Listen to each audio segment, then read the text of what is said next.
March 2nd meeting to order at 6:30 PM. If you are able, please stand and join me in the Pledge of Allegiance. I pledge Allegiance to the flag of the United States of America and to the republic for which it stands, one nation, under God, indivisible, with liberty and justice for all. All right, so starting with our agenda with public comment, were there any requests submitted, Rebecca? Okay, and department comment, there were none for that as well? The only comment that I had was that I received a flyer from the Council on Aging Director about an event that they're having on Sunday, March 8th at BZ Memorial Park at 2:00 PM, and it's in regards to International Women's Day. And they are going to be having a guest speaker by the name of Paula Esty, who's the founder and executive director of the PEG Center, as well as Vanessa Lopez, who is the director over at BZ Memorial Park. So I have the flyer for you all here. We have it advertised on our website with the QR code. And if anybody has any additional questions, they can reach out to the director, Alyssa Lee, with the Council on Aging. Okay. All right, fabulous, thank you. All right, so now for discussion and possible vote, the first thing we have up is our social media policy to review and discuss the policy. So This was something that the board had discussed at a meeting, and you had asked for this to be brought forward. I did provide the draft or the actual policy that we have in place, which is part of our personnel policies and procedures Right. for our employees, and I sent that over to town council, and town council did do a review, and they had provided an updated policy that they believed that we should adopt. So I'm not sure if the board would like to take that under discussion this evening, but if there was a desire to adopt the policy, at least as far as the personnel policies and procedures manual goes, it does have a process that's outlined under their personnel bylaws, which we're actually looking to change at this upcoming town meeting because it does not reflect the changes that we had made under the town administrator bylaw. They somewhat conflict. And the way that the town administrator bylaw is written is that the town administrator bylaw supersedes the bylaw that was there. However, we never really outlined a process as part of the town administrator bylaw as to how the policy changes would be put in place and whether or not you wanted to give me the explicit authority to just make those changes or whether or not there would be a process in which we would notify departments that there was going to be a change, not necessarily a process through the select board, but that, you know, we would need to post the proposed changes within 5 to 10 business days. And if no employee came forward with any concerns, then we would move forward. But if a concern was brought forward, that the town administrator would review with the employee and see if there's a way to accommodate or any changes, and then there would be some type of process that they could go through if they were unsatisfied, if that was in fact what the select board wanted to do. But we never really kind of got there. So we can definitely discuss the bylaw that we currently have and the changes that the town council had proposed. But in terms of actually enacting those changes, we do need to have a little bit more of a detailed conversation as to how we want to move forward. did anyone have any questions or comments on what was? Well, I'm just trying to clarify. So the first policy we see is the one we have currently? And then the draft is the new one? Correct. Okay, so I don't know whether it's possible or not.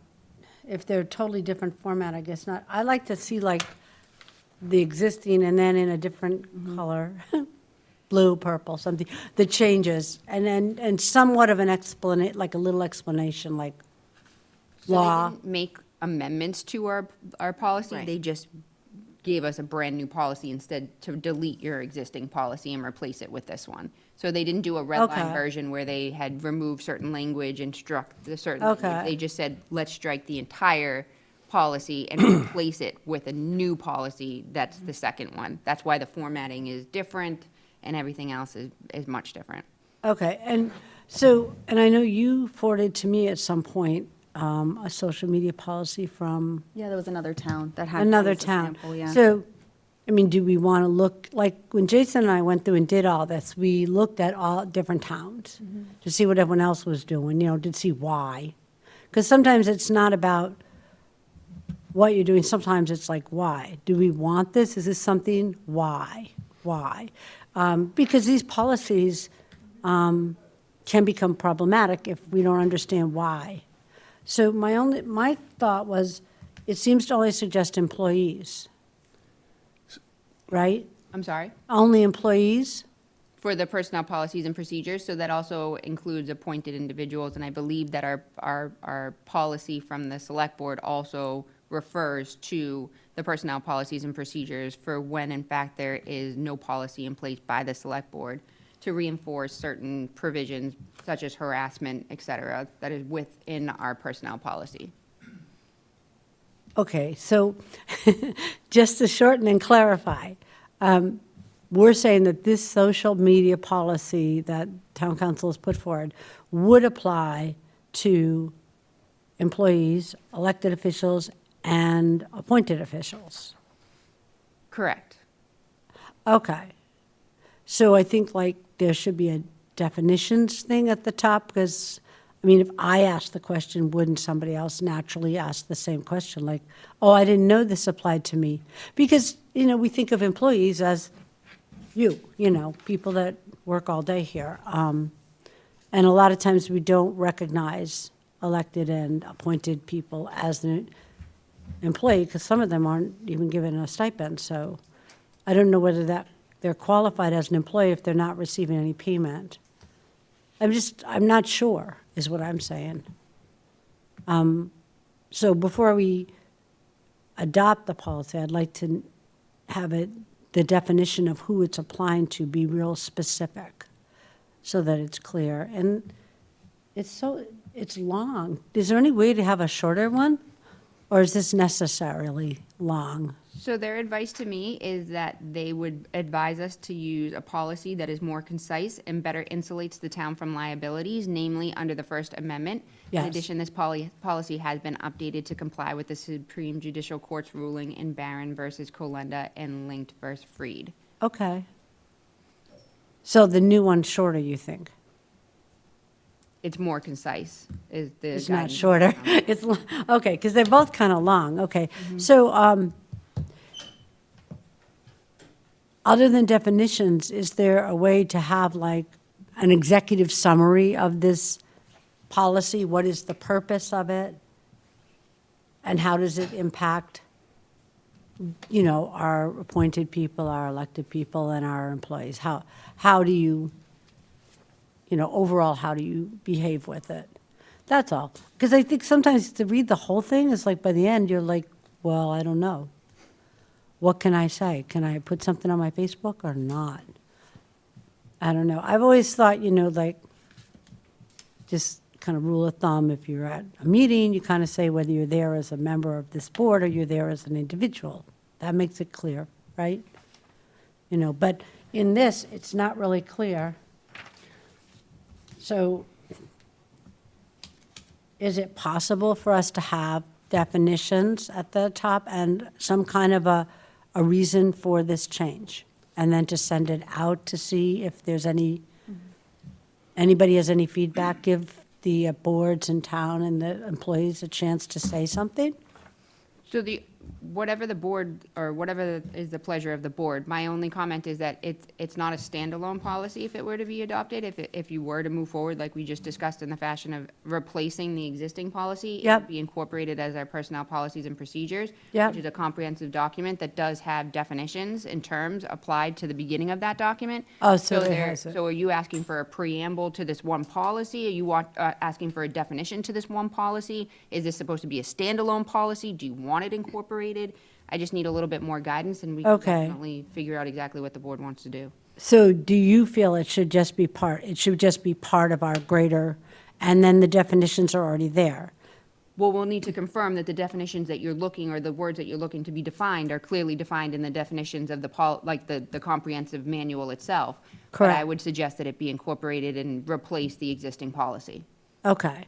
And I still feel like we should send out like a preamble that just said we had town council review it, and they feel that these updates are needed. Do you have any comments or questions? Wait 2 to 4 weeks before we adopt it, give people a chance to say something or ask a question if it's not clear to them? Right? Because I know in the past there was a situation where an employee got into a little bit of hot water. So if that's going to happen, it'd be good to make sure that we've given people a chance to ask a question or make a comment. Make sure they understand it Yes, completely. yeah. And that would be fine if that's the pleasure of the board, but that goes back again to the comment that I made before. We need to figure out exactly what process you want to move forward with when you're talking about any future changes to the personnel policies and procedures, because the town administrator bylaw states that the town administrator will make the changes to the policies as needed. Okay. Not what we currently have as part of Oh, our okay, personnel okay. policies, which is exactly what you're describing, which is to have 10 days posting and then a public hearing, in which case they can come before the board and express any concerns prior to those changes being made. So it's kind of a twofold issue right now. One, you're looking at the policy and whether or not it complies, and two, we have some more work to do in figuring out exactly what process we want to take for changing these policies moving forward. Correct. Well, we've adopted a bylaw. Bylaw supersedes policy, right? Well, it's a bylaw currently, but when we adopted the town administrator bylaw just last year, it supersedes the current bylaw, which has the 10-day Okay, yes. hearing Right, process. right. So, yeah, I wasn't looking for a hearing process. I just thought, assuming the town administrator is going to follow the bylaw and make changes as needed, you're asking us whether we want you to follow the bylaw? I'm just confused again. Well, it's just, the current there's two conflicting bylaws. So Yes. obviously, we have the one that supersedes the other one, but we still have to change that bylaw. So that's actually going to be a discussion for the annual town meeting at this upcoming town meeting. So it's just a nuance that we need to take into consideration. But I can definitely add the definitions as requested and go through the document and make any additional updates as necessary for the applicability for appointed and elected individuals, because I don't see that specifically stated. I actually see elected officials called out that are not covered by the Personnel Policies and Procedures Manual.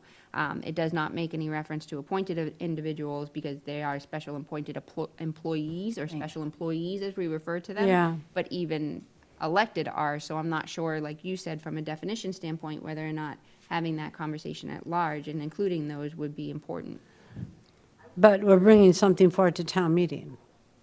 Well, that's the different part. I'm talking about the policy in general, not Yep. necessarily the process for changes. Yeah, but we're talking about changes, so it's all kind of connected, right? Are we going to be talking about changes to policies at town meeting? Changes to the bylaw, not the policy itself. The bylaw doesn't address the policy. Okay. This is great. I'm kind of interested in your opinion about what you think would be a fair course of action for us to do right now, because we seem to be in a gray area.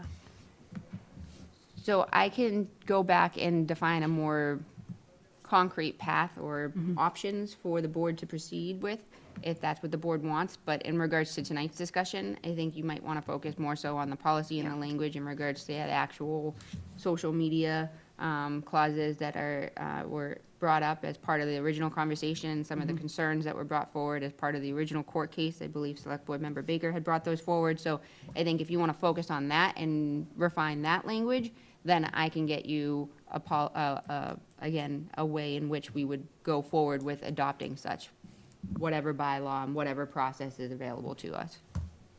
I feel like as fast as we define social media, it changes. Right. Well, that's why it's so long. It has to be long to keep up. Basically, this is protecting people's freedom of speech, right? You know, which you have. Right. Yeah. And then just making sure that you're not infringing on the town's position or the town's website. I mean, I know, I saw all that, that's fine.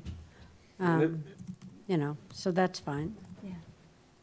And Steve, I know you had some. Yeah, more on the the next agenda item, but one of the other things is that kind of through some of the research that I did, and why I reached out to the town administrator to run some of this by town council, was because of one of those court cases.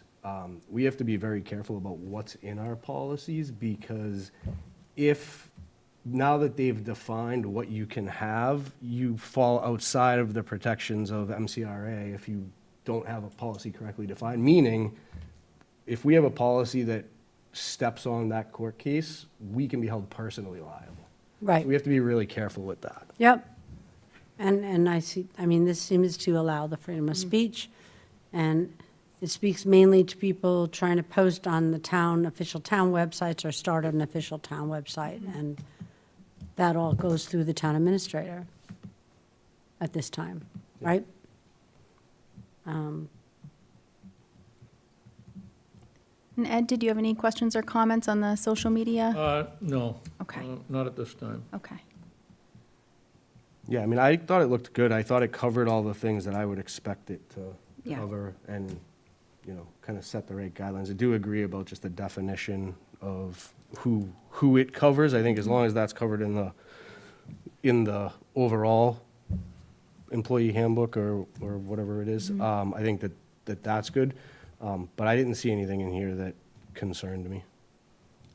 It looked pretty well written in terms of what it covers and what it doesn't. Right. I mean, yeah. It would seem very straightforward. It's just long. Right. But it does protect people's freedom to, outside of their working hours and outside of their duty hours or whatever, for elected and appointed to do as they wish, right? And I can Yeah. turn so- the light off over there so you can see, but just so that you understand what I'm trying to say about the policies. Mhm. So that's the current policy that we have in regards to the adoption of the policy changes for the procedures manual. Right. And that is where it defines, like we had mentioned, the 10 days and having it posted. Yeah.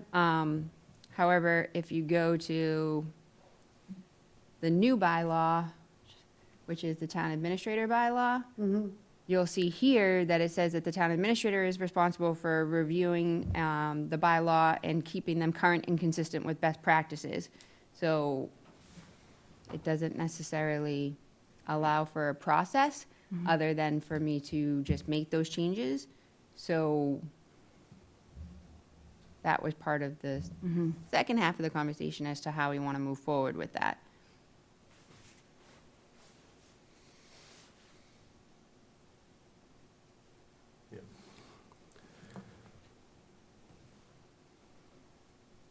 So under this bylaw, the way that it's written, I read it as I can go into the document and I can make the changes to the social media policy, and I can consult with counsel, and we can change the definitions to reflect which parties the actual manual covers. And if the board agrees, I can move forward with that, obviously based upon the board's vote, unless you would like to change the process and/or alter the process at the upcoming town meeting to update the town administrator bylaw to include such, or we just remove the section of the adoption of policies under the personnel bylaw.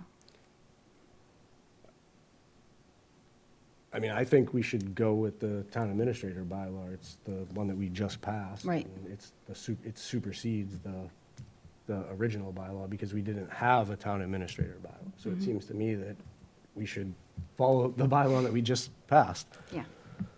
Right, and the town administrator is held accountable by the select board. So if the board wasn't pleased with changes or how changes were being implemented, that could become an agenda item and be addressed at that point. Okay, so then I will consult with town council about the applicability in terms of the employees and the elected officials and the appointed individuals, and where that would correlate to a change within the personnel policies and procedures, and delete the section that we currently have with the social media and input the new policy. Excellent. Yep, Sounds like a plan. that makes sense to me. Do you need a vote for that? I would like to have a vote from the board to proceed in that nature. Okay, so I can't repeat everything. I'll make a motion that we adhere to the town administrator bylaw in terms of updating the policies and procedure manual. Yep, I like that. Second, Okay, all in favor? unanimous. Okay. One One in absent. favor, one absent. Select Board Policy and Code of Conduct, that's very similar to what, right, that was another This is a They little do. different. Okay. So this was something that was brought forward by Select Board Member Baker, and he can, I think at the last meeting, you had mentioned a little bit as to why you had brought this forward. Yep. Hang on, I closed my notes accidentally. I just want to get back to where I was. In essence, it kind of goes back to what we were talking about during the social media policy. There's a couple of court cases, Calenda, and I think the other one is Freed, that one at the state level, one at the federal level, that had to do with a couple of things around code of conduct and civility codes within policies. And basically, they said all of that stuff is unconstitutional. You can't have those type of policies. You can't do anything that, you can't legally mandate something that takes away a person's right to be rude. Not that anyone should be rude, but it's not legal to do that.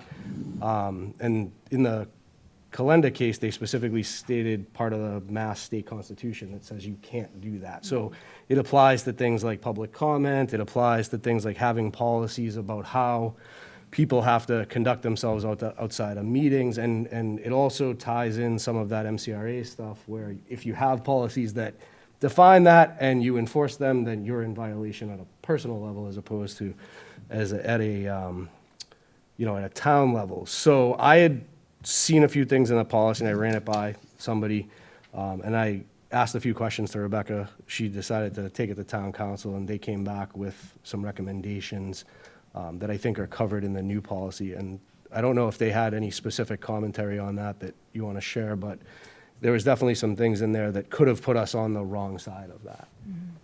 And I will say, I did read the new policy several times, and I think it's really well-written, and I think it covers the things that we're allowed to cover within a policy.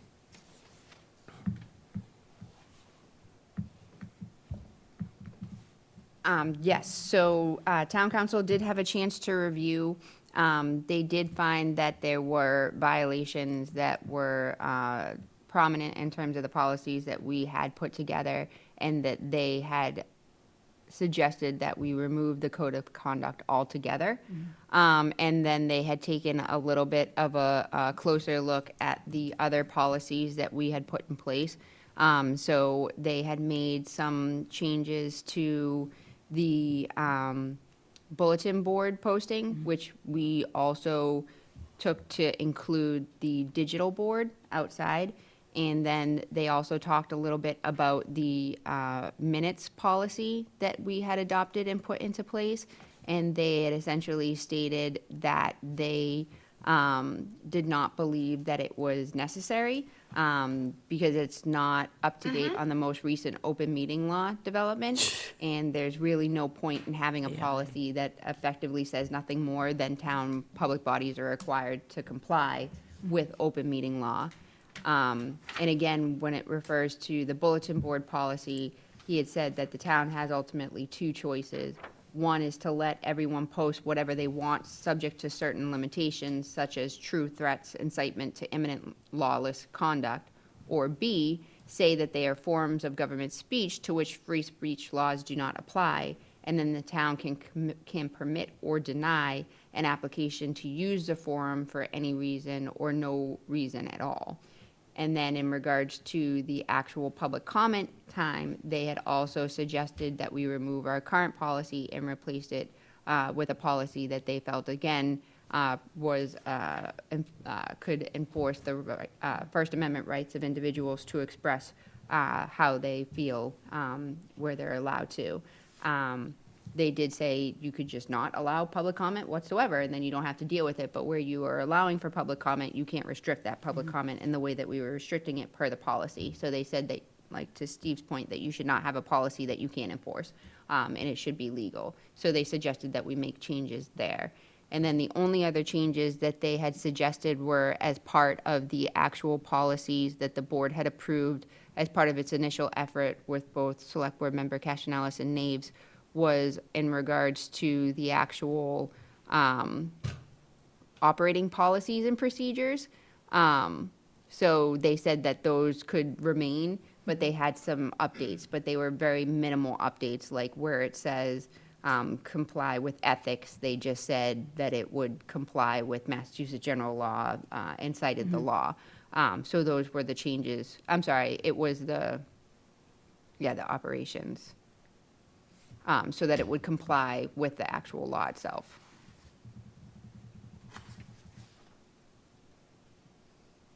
So that's the policy that you have in your packet that's underneath, that gives you all of them collectively.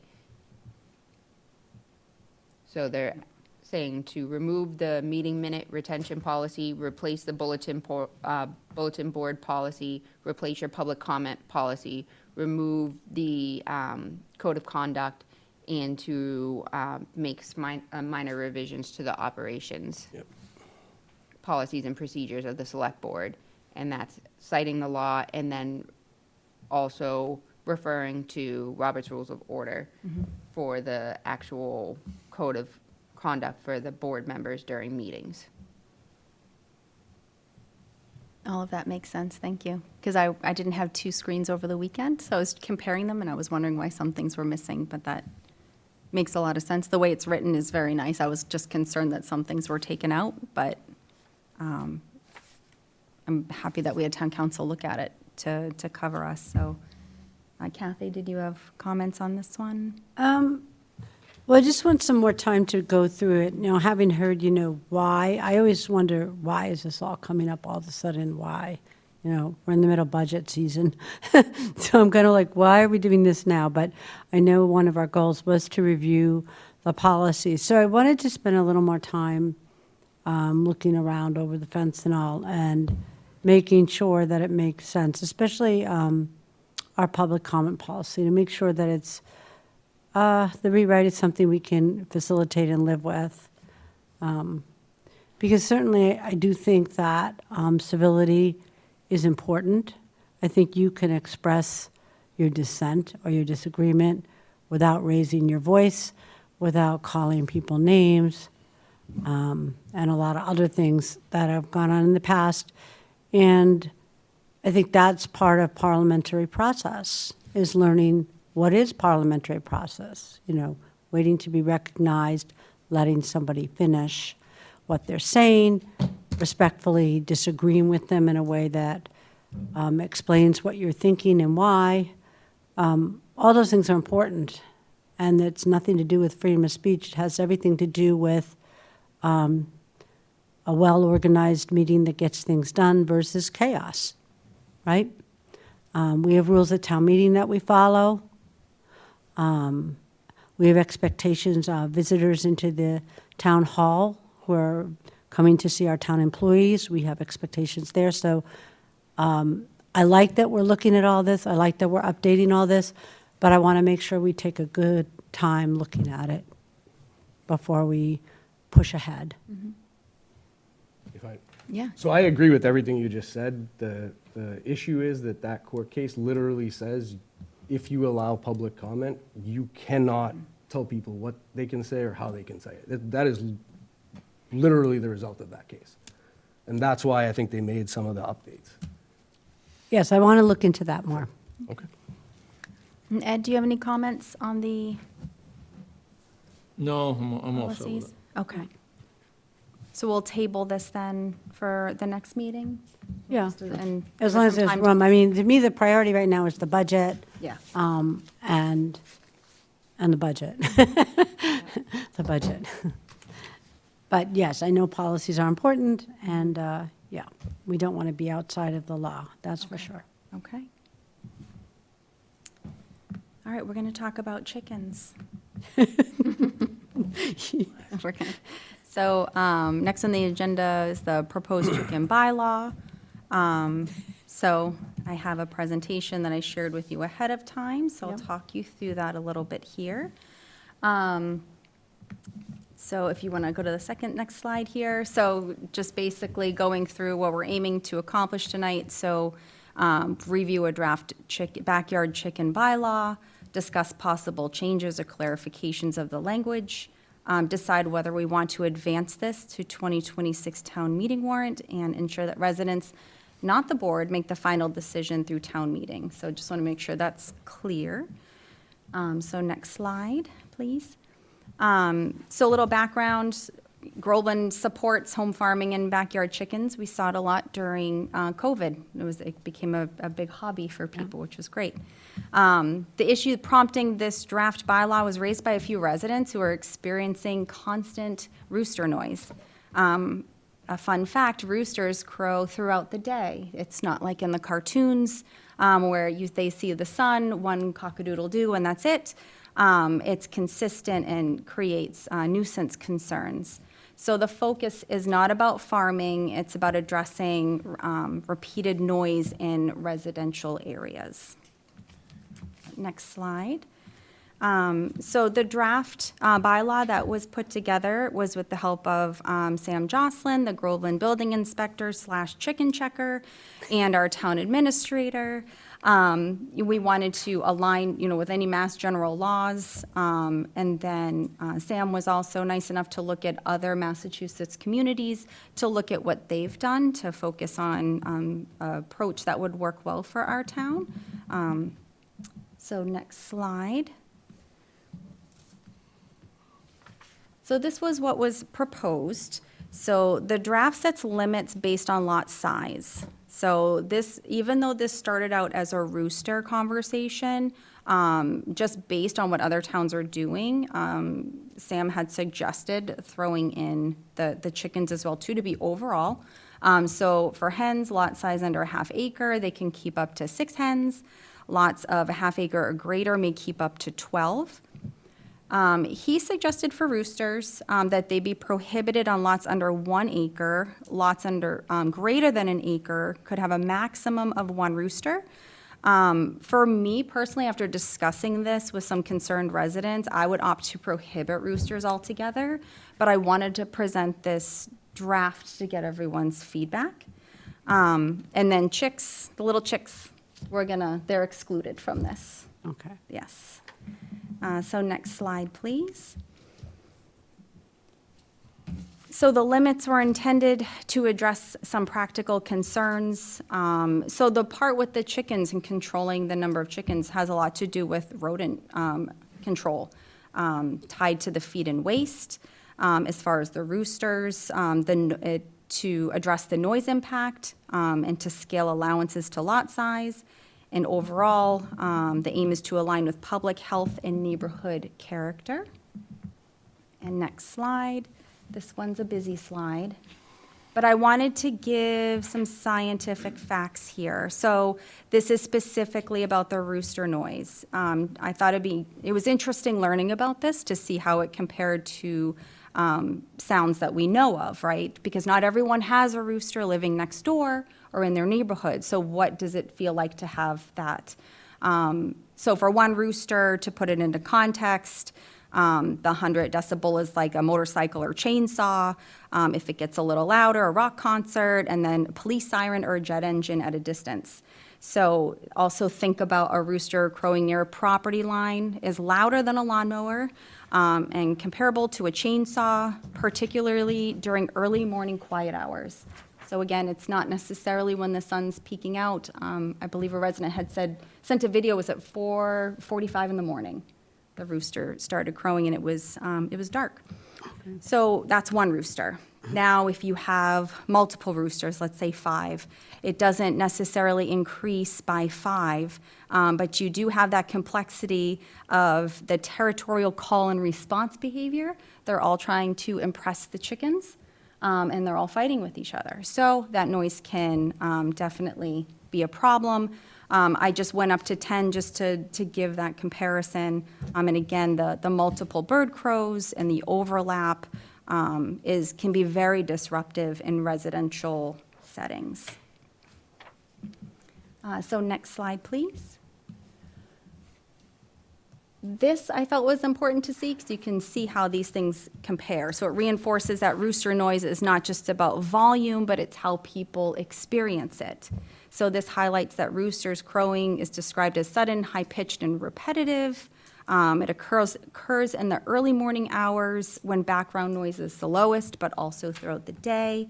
When there's multiple roosters, the territorial call and response and the frequency, it's not just perceived loudness, it is loud. So next slide, please.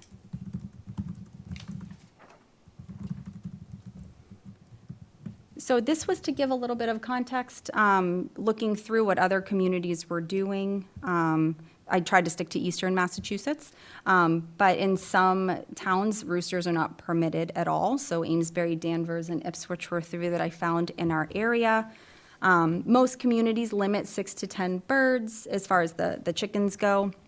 So the Groveland proposal is pretty consistent with regional norms. I did give a source that NOFAMass.org actually gives a lot of information on what other towns are doing. There's a whole spreadsheet there that was interesting to see how they're working with this particular issue. And next slide. As far as enforcement goes, it's designed to be practical and focused on resolving issues. So I know in town we're pretty good about not necessarily on punishment, but more on correction. So the draft indicates it'll be enforced by animal control, animal inspector, or board of health. This provides authority to reduce or remove if the nuisance exists, and includes gradual fines for violations. And next slide, please. So the reason I suggest that the board sponsor this article is it does provide clear, neutral framework for public discussion. It avoids residents needing to file a citizen petition, which helps reduce potential neighbor-to-neighbor conflict. I think this is something that if we put together the language, propose it at town meeting, that debate can happen at town meeting, but to put people in a place to do a petition, I feel like just could compile to some of the potential conflict. And in insurance transparency, like I said, in full public debate prior to the vote at town meeting. And next slide. So basically, if we want to move forward with this, incorporate select board feedback, we can have that discussion, finalize bylaw language if approved, and then the article will be presented at town meeting where the residents would vote on adoption, and also have the ability to make adjustments to the bylaw as well, too. So it's not like we set it in stone. There's still some room if people want to make changes to it. So that's really my presentation. The next few slides are the bylaw itself. I know you had the full thing in the packet. I broke this up here, but I wanted to get everyone's feedback on this. I can start with Ed. Do you have any questions or comments on this? Comments. Going back to one of your first slides on roosters can crow throughout the day, creating nuisance concerns. Well, I don't think you understand why during the day a rooster would be crowing. And generally, if you will, it's bred into them that they're on the on a farm. If there's a danger in the farmyard, like a dog, a hawk, and the family dog will cause the rooster to be crowing all day, warning the farmer that there's a danger in the farmyard, and warning the other chickens. So that remove the dog, and it will stop them from crowing. I mean, other than first thing in the morning. Right. But is it necessary for this? I haven't seen any complaints in several years. Is it necessary? Do we need a regulation like this? And I'm not even sure that we do. As an example, you don't put a Band-Aid on your arm, or you don't put your arm in a cast unless there's a problem. So why go through this if there's no problem? And I don't think there is. Okay. I think that you're just adding to responsibilities of people that are busy, whether it be the animal control officer or the Board of Health. I think all that stuff has consequences. I'm not sure that it's needed. Right. The beginning of the presentation, I mentioned there were residents that reached out to me directly about this being a problem. They couldn't even go out in their backyard during the summertime because it was that noisy. Well, So it was- ask them if they have a dog, or the people with the rooster has a dog, and remove that, and it will take care of the problem during the day. I had a neighbor of mine that had, the rooster would crow all day, because there was 2 dogs in the yard. When the dogs went in the house, it stopped them from crowing. Steve? So I don't know, I'm not exactly sure where I stand on this yet, but I do have a couple of questions about the bylaw, just reading through it and kind of looking at what some other towns seem to be doing in their bylaws. And I think there's like 3 things I want to make sure we at least talk about or possibly address. One is, one of the things I saw in a number of other towns who have bylaws around keeping chickens, roosters, is that they have setback requirements for septic and private wells because there's a risk of nitrogen runoff from the animals. I don't know if that's something that we should look at including. I think, like I saw, it was Pembroke, they had 50 feet from a septic and 100 feet from a well just to avoid any type of contamination. So I don't know if that's, if we are going to propose a bylaw, we should probably make sure we're covering all the different things that make it a well-written bylaw. So that was one thing that came up. The other thing I didn't see in there was around what happens when somebody is kind of done keeping chickens or hens, and should we have something in the licensing section around, how they'll be rehomed or disposed of? Because again, you could just let them out of your yard and let them wander in the woods. I don't know if that should be something that we include in the licensing requirements in the bylaw. And then, what else did I want to ask about? Oh, yeah. Does the bylaw allow for random inspections, or is it point-in-time inspections only? Like, does the Board of Health have to request an inspection, or can they just show up? I'll let you answer. So that. we do have annual inspections that are performed by the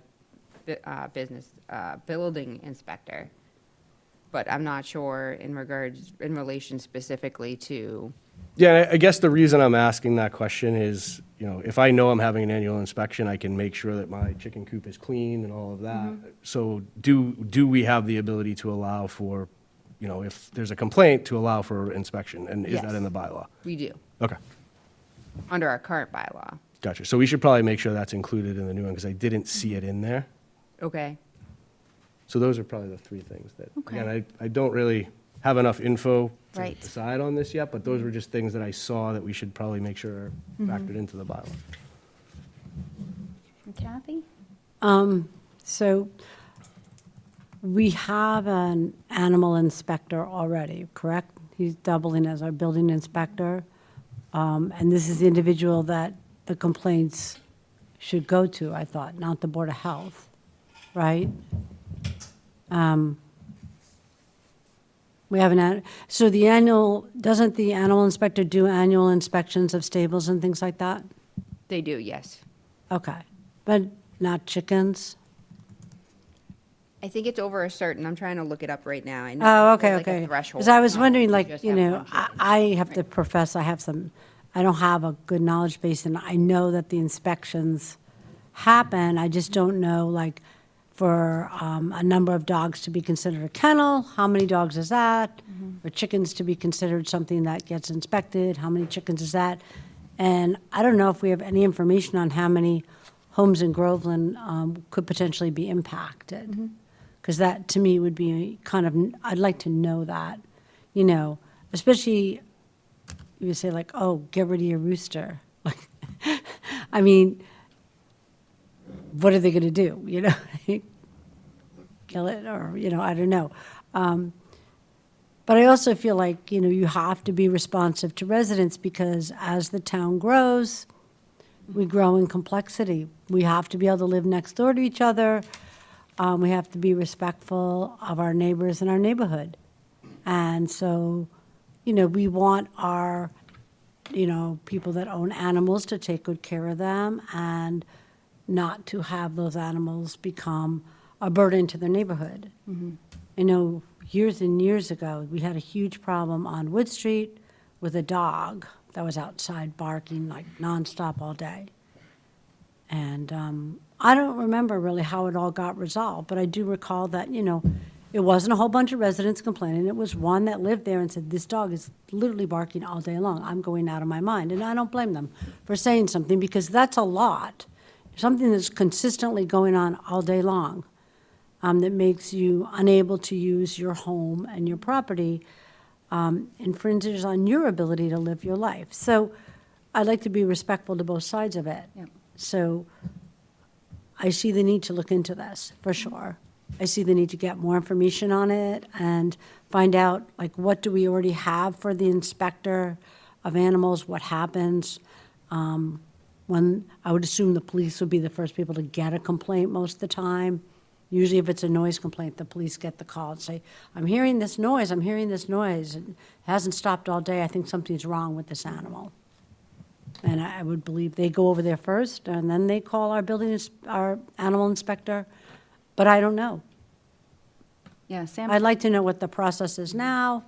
I'd like to know what kinds of inspections we do now, and if we have any restrictions or containments already in place on how many, because I know we have people that have horses, they have goats, they have chickens, they have probably other things I don't know about, but it is a town that grew up out of farmland, so, yeah, people still keep animals on their property. So I want to make sure that we come up with something that makes it palatable and makes it livable for everybody without having too many bylaws, So if we already have an inspection bylaw for animals in general, I'd like to know about that.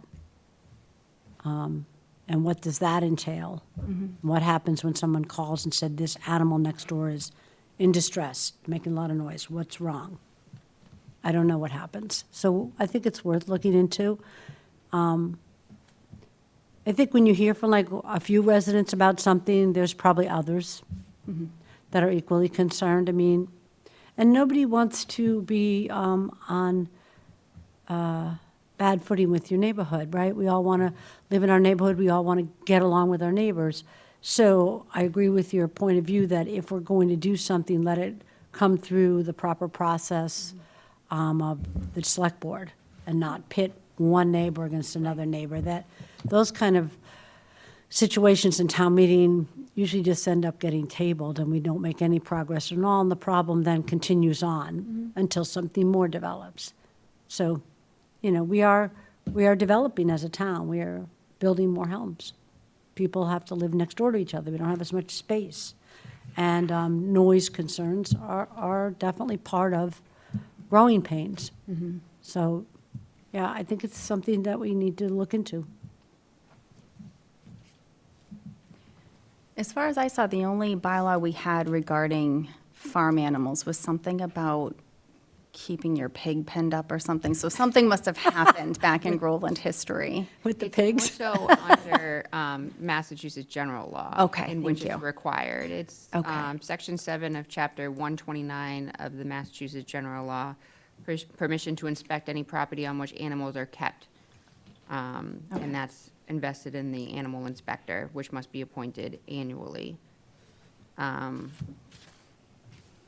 But yes, as Okay. to other bylaws regarding livestock, I'm not sure there's anything other than what we had identified. Okay.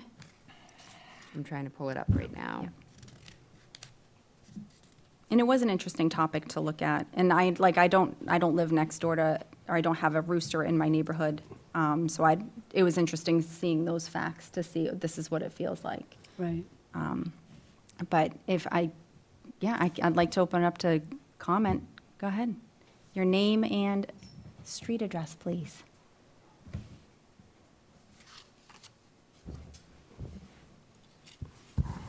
Mike Dempsey, Uptack Road. So from what you're saying, describing this potential bylaw, it sounds like the problem is noise, is the driving force behind it. So I would think that you might want to consider a noise ordinance rather than focusing just on roosters or chickens. On my street, a couple of houses away from me. I have a dog that starts barking very loudly at 6 o'clock every morning. Another neighbor who has construction equipment driving around at all hours of the day and sometimes into the night, driving me crazy. And then I even have another neighbor somewhere on my street, I believe, who drives by my house every night at 10 o'clock with a very loud truck that either needs a new muffler or is a modified noisemaker. So, I think all of us probably have something that drives us a little crazy. I like what Kathy says, we have to kind of learn to live with our neighbors.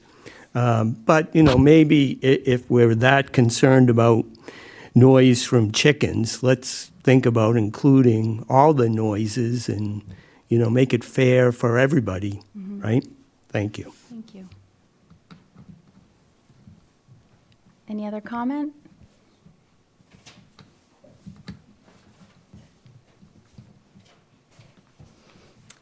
Hi, good evening. My name is Allison Babin, and I live at 3 Billis Way in Groveland.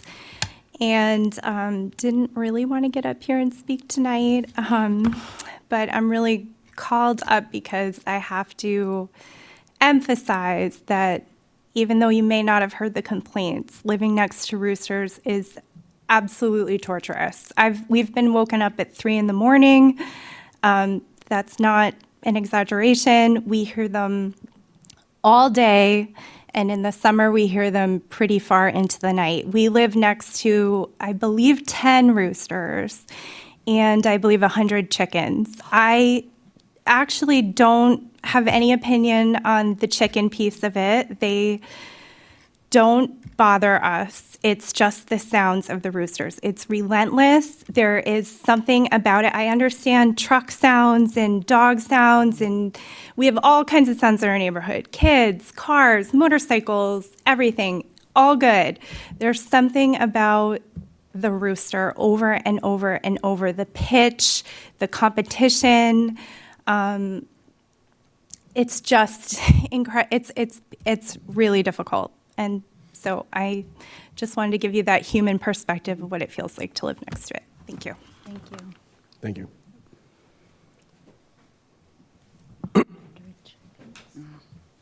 Hi, I'm TJ Fennel. I live at 3 Billis Way. And again, the reason we're here is on this topic. I think it's important to understand that if you've never lived next to this, I think it's really hard to put in perspective. If I were sitting in the audience here and never had that perspective, I'd be like, what are you talking about? It's just a rooster. It has completely ruined our quality of life. We've lived on that road since 2021. We had neighbors move in behind us approximately 2.5 years after that time.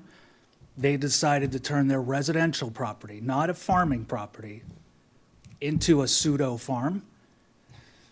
Most of their coops are closer to our house than they are to their house because they have a very long driveway. And it's just been absolutely torturous, as Allison said. Again, we have no issues with hens. It's the noise. It's constant. I enjoy being outdoors. My wife enjoys reading quietly. We have to run sound machines in our house now. We tried to, and I know that I want to be a great neighbor too. I tried to handle this amicably with them. Our neighbor is resistive to this. Her idea was for us to get earplugs. I think it's crazy that we should have to wear earplugs in our home because someone moved in and decided to turn a residential property into a farm. So I ask for your support on this. Again, not anything with the hens, it's the roosters in a residential zone. Edward, I appreciate your comments. In this instance, I can assure you it's not a dog causing this. There is no dog over there causing this. It could be something else. I'm open to anything that works, but it's just been absolutely torturous for us. So thank you for hearing us out. Thank you. Another piece I want to mention when drafting this bylaw with our building inspector and town administrator was talking about the noise ordinance, because I was debating, do we just make this a noise ordinance thing rather than something targeting roosters? The problem we have is, how do you specify the noise, right? It's certain decibels, right? You bring up the truck going by, and I get it. Maybe it's the same truck that goes by my house at night. I've heard about that one. Okay, yep. Someone would have to be there to hear it, right? To be like, oh, okay, it's over that threshold. So that became a very slippery slope, and that goes into Ed's comment about how do you police that? How do you police a noise level? So targeting something that is that noise level, like a rooster, makes more sense than just having it be broad, right? Are you going to say a Chihuahua barking all day is going to be different than a Great Dane? Where's that noise level? Maybe the Chihuahua's okay, but the Great Dane isn't. So the noise ordinance was difficult to pinpoint and to police. Sorry, go ahead. Thank you. No, I just had a question. So it sounds to me like there's one particular place where this is a problem. I know of Or- 2 locations, and I that's one, and Sam might know some others. The Okay. building inspector might know others, but it's actually, Wait, but this sounds like, correct me if I'm wrong, but there's a lot of roosters in this location, you think? Or just, yeah. Yeah, there are. I'll be honest with you, though, that even if it was one, the proximity would be very difficult. Okay. Again, all right. I didn't choose to move in next to a farm. Someone decided to start one on a residential property right next to my house. and it's been very difficult. I understand this is difficult, right. but I would just caution the board a little bit to come up with something so restrictive as what I saw here, that's going to affect people that maybe have, instead of like like maybe they have 3/4 of an acre, and they already have a dozen chickens and everything's fine, and they don't have a rooster, but all of a sudden they're not in compliance because it's 6 chickens for a half an acre. It's just so restrictive. I mean, we have a lot of people that do have chickens and do very well with them and don't bother their neighbors at all. I just would really caution us. I mean, we are still a rural community in many ways, and then to be putting this restriction on chickens, and then the next time, oh, there's going to be a bylaw about goats, and there's going to be a bylaw about this. Yet, we have neighbors who have multiple dogs who bark constantly, who, you know, if you walk by, they ram themselves into the fence. I mean, to me, that is also very difficult, to be living next door to a dog that's barking all day long. So it's very difficult. I don't envy you people at all, but I would just encourage you not to get too restrictive on this, Yeah. you know? So thank you. So my question goes back to, we have an inspector of animals. So what I'd like to be more knowledgeable about is, what type of animals do we inspect so that we have a record of it? And if we're not inspecting chickens, why? Is it because we assumed there was only a few, that people just had a handful in the backyard? At what point does it become considered a commercial operation in somebody's backyard? I mean, you know, that in a residential area is not allowable. You can't just open up a, you know, car repair shop in a residential neighborhood and start, you know, fixing cars and disrupting the whole neighborhood if it's not zoned for that.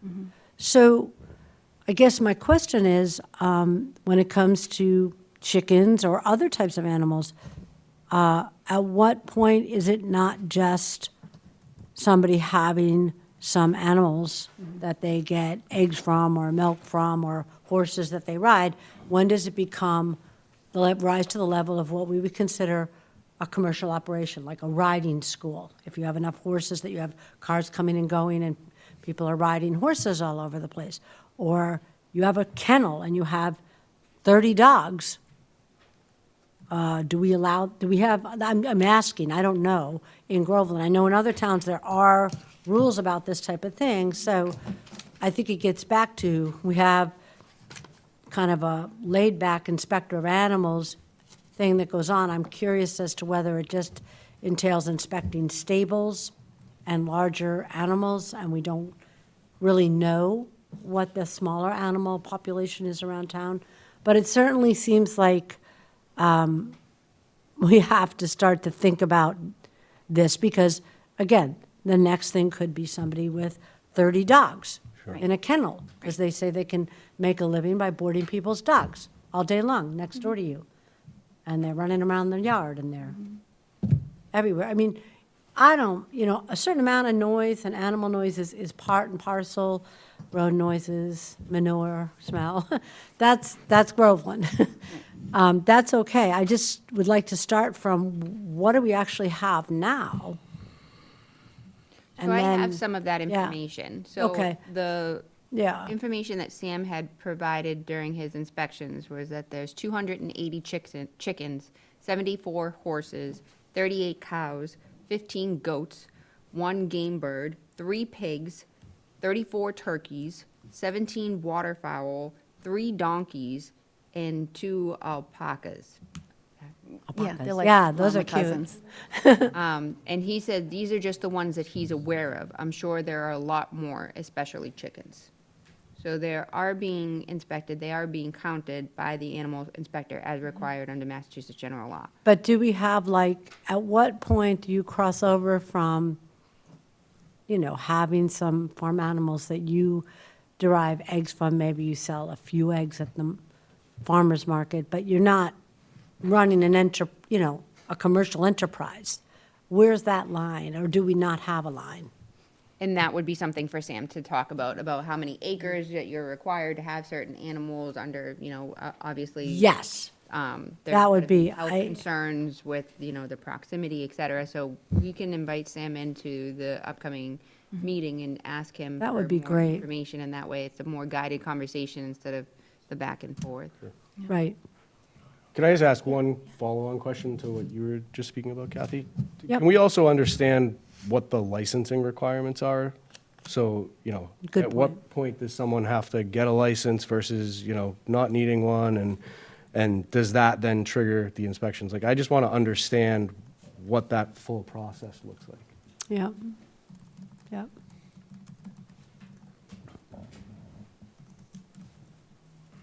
And Ed, did you have any other follow-up comments? no. No? Okay.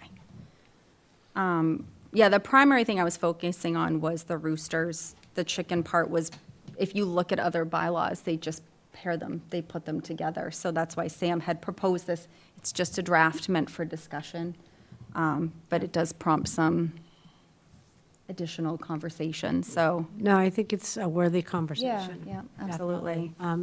Again, we're growing pains. Right, And we need people, if they move into town, to understand what we think is reasonable and what we think is not reasonable, yeah, so that we don't have conflicts. right. It's that Right. fine line that I think we just need to. Yeah, I mean, I think there must be some designation of how many animals you can have on a certain amount of land.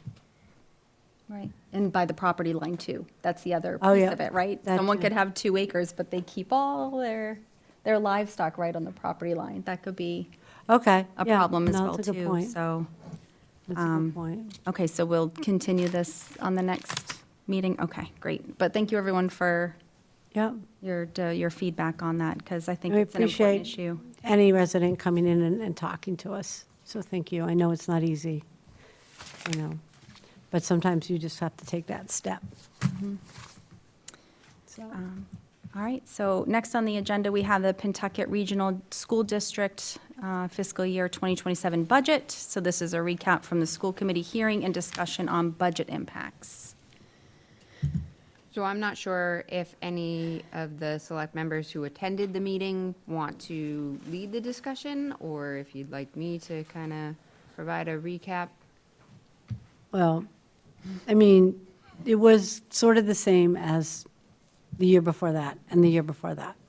The state is not funding school budgets as it promised. It's not funding transportation.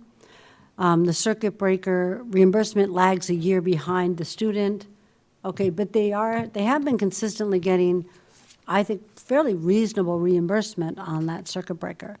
And my takeaway from it was more, why is Groveland suddenly responsible for almost 40% of this budget. And Merrimack has fallen down to like 35%. Usually we're kind of within a few percent of each other. So that, I think at one point there was like I think I did where a 1% shift is almost $200,000. It's maybe more now, because we're also talking about the building override that gets allocated to the town based on percentages. So, interested being transparent, I am very, very frustrated with the enrollment numbers.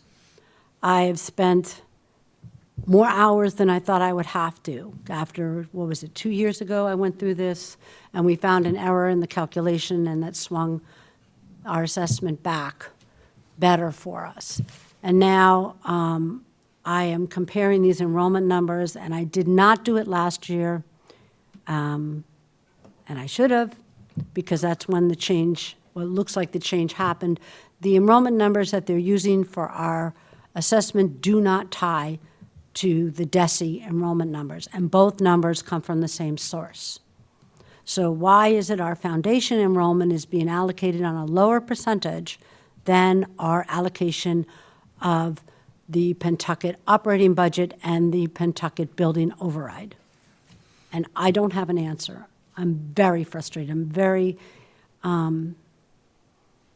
angry that these numbers don't tie, because this issue was brought forward through the process, through these collective meetings on the regional agreement, and we all agreed that these numbers should tie, because Pentucket provides the enrollment numbers to the state. The state uses the enrollment numbers to build the foundation budget, and then uses those same percentages to allocate to us our minimum required contribution, which we always pay more than that. Then the school allocates the remaining budget based on enrollment. And the problem now is we have two different enrollment percentages being used on our assessment, and I don't know why. I don't have the answers today. I'm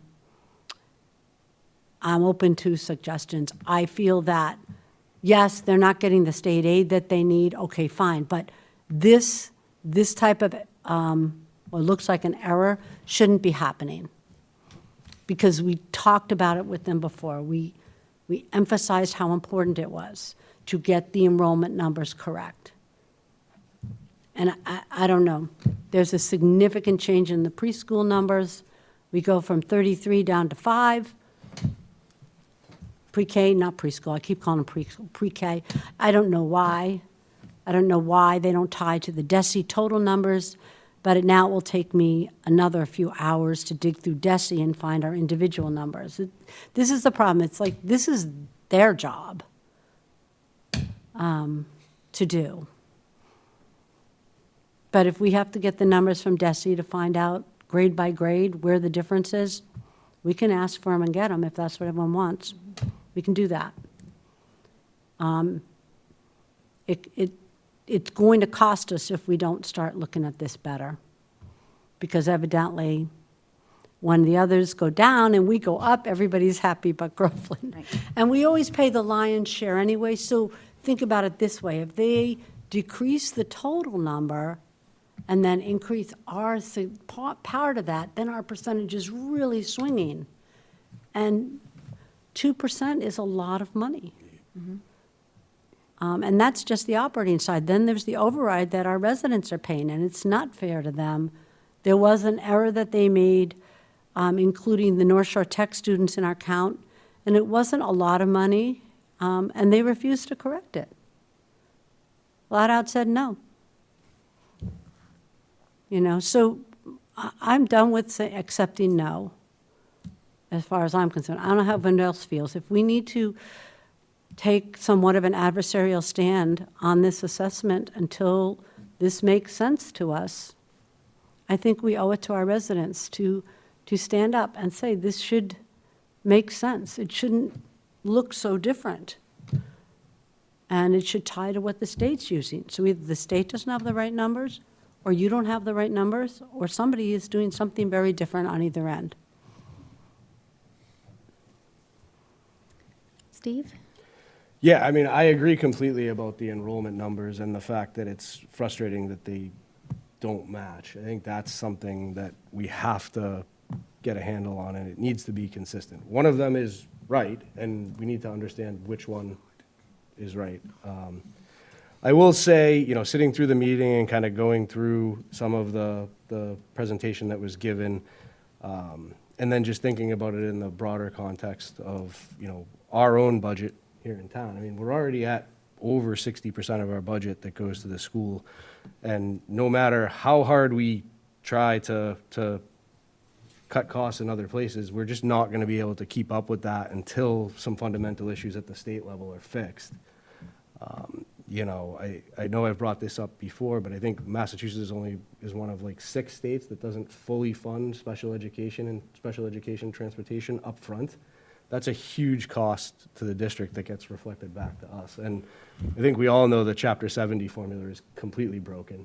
The built-in cap of 4.5% for inflation just doesn't keep up. And so until those things are fixed, I agree, we need to do whatever we can to make sure the numbers that are being presented to us are right. But I also think, and actually, I already reached out to Senator Tarr and Representative Ramos to tell them how frustrated I am, because I think we really do need the state to step in and try to fix some of those fundamental issues with both of those, both the special education reimbursement and Chapter 70. We've had this conversation year over year, and I have 3 kids in the school. I want to see the school district be successful, but we can't do that at the expense of everything else in the town, and that's kind of what we're up against at this point. One other thing that, if we can all kind of hopefully be on the same page so that our representatives don't hear, not that your concerns aren't valid, but I'd like it to be like cohesive. That's my concern, that they get a cohesive message. And honestly, I feel one of the biggest flaws of the current formula is that it takes a regional school district and treats it like 3 separate towns. And I took a stab at adding us together as if we were like a Newburyport, and it looked to me like we would benefit from that, Chapter 70-wise. And it makes more sense, because they do the foundation budget, the amount of money that the district needs is determined at the district level. So why are you going into individual towns and using our assessment data to skew the minimum contribution one way or the other? That's totally like going into the city of Haverhill and saying, well, Bradford has more money, so they're going to pay more, and, you know, this street's going to pay less, this neighborhood.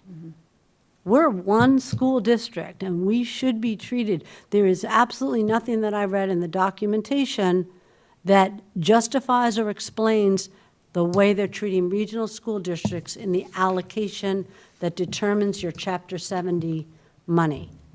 Because it comes from the difference between the foundation budget and where they want you to be, and your assigned minimum contributions in total. That's where it comes from. But when you go into the towns individually, like they're doing, and using the assessment data from West Newbury that maybe gets updated every 2 years, then from Groveland, we're updating it like every year. Merrimack and Groveland are using the same company. West Newbury uses someone else. You're skewing it. You're skewing it, and you're changing the result artificially because you don't know what to do, is my thought. They don't know what to do with regional school districts.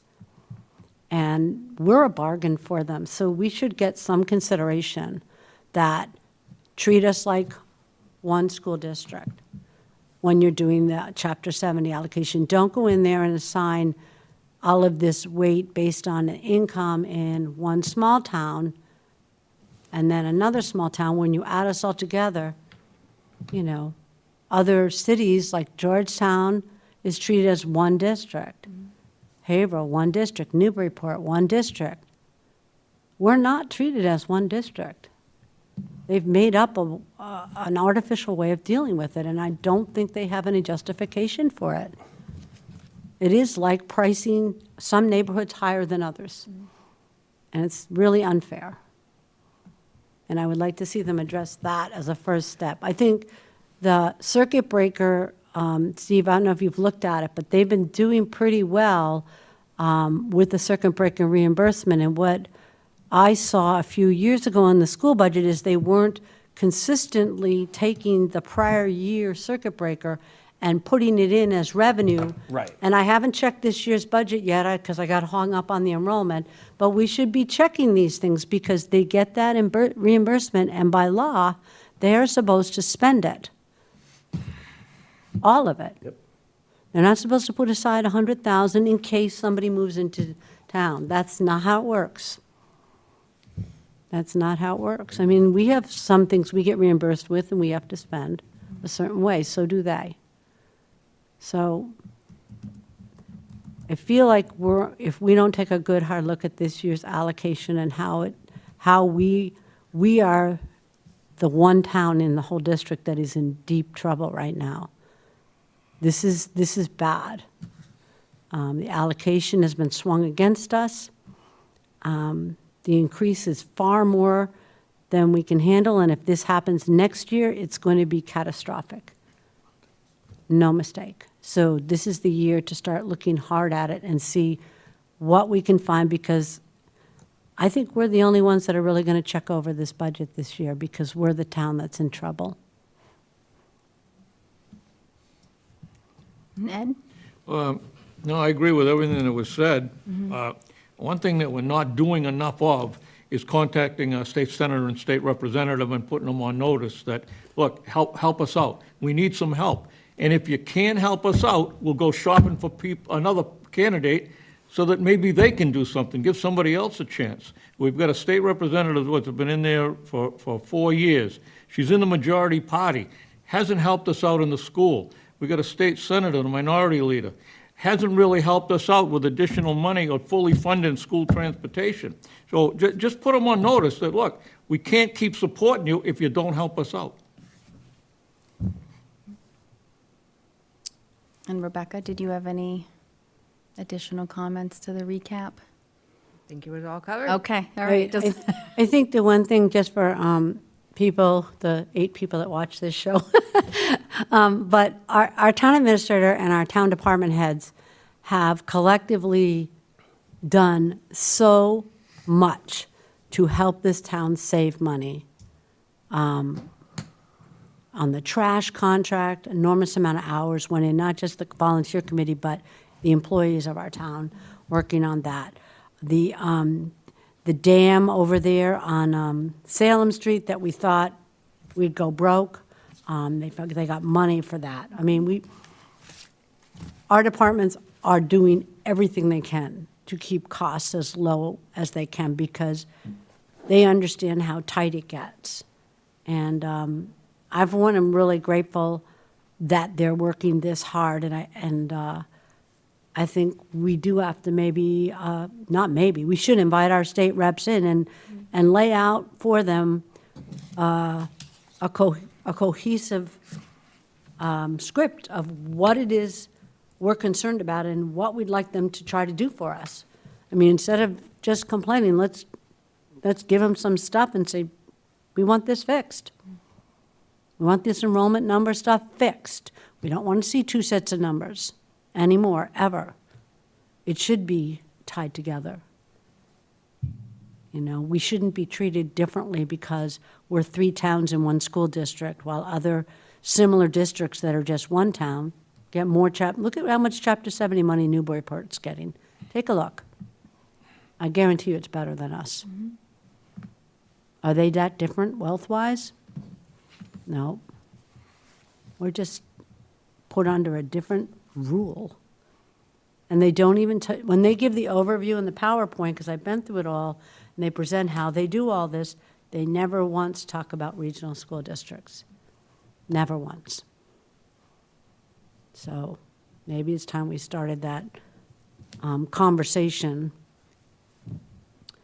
And honestly, until we're satisfied that our assessment is done as correctly as possible this year, I think we should not pay it. I mean, no matter what gets voted, until this is done and we can look at it and say, yes, this makes sense. These are the students we have. We will pay our fair share. Just make the numbers add up. you know? Yeah. Yep. Are they voting the budget tomorrow? I believe so. Okay. We did send over an email this evening after I had met with Kathy about the enrollment numbers, specifically specifying that the numbers that they used as part of their calculation did not match what was submitted to DESI. And it actually does sway the percentage, and it does mean that Merrimack would have to pay slightly more, and we would have to pay slightly less. So it's a big difference for us when the numbers are that large. We're talking about $15 million. So it's really important. Yep. Yeah. And I know at the meeting, the school committee asked for our comments, and there was like a middle ground reduction that I thought, overall, there should be some reduction, because we can't keep up with 6 and 7% increases. We don't have the ability, and I think our residents, I know, I'm trying to think of who spoke about it, was it you, Steve, or what?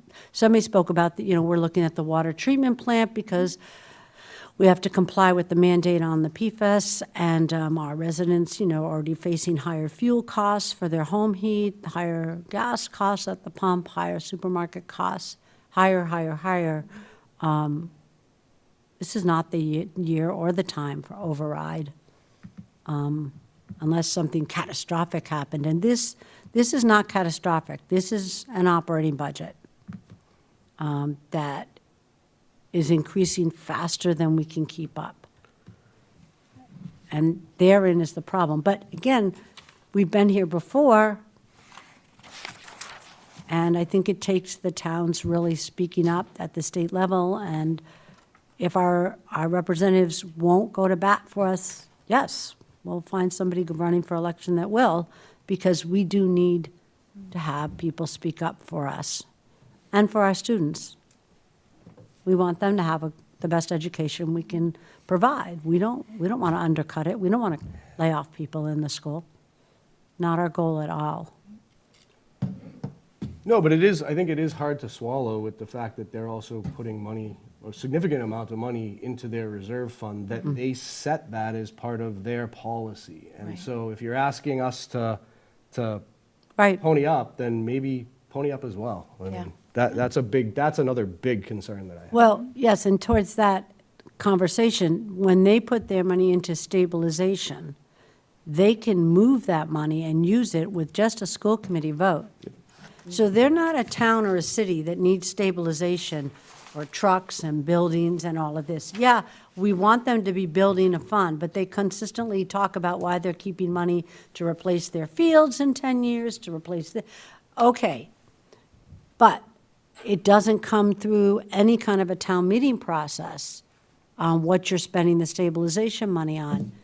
And we still have not received a report on what they spent on our Bagnell School. We have never received a report, which is already in the current agreement that we're supposed to. So I feel like we've been very forgiving and benevolent, but I think we have to start saying, we want a report on our elementary school. What did you fix? What'd you fix in there? Because if they don't fix anything, eventually it goes over the amount, and then we fix it. Right.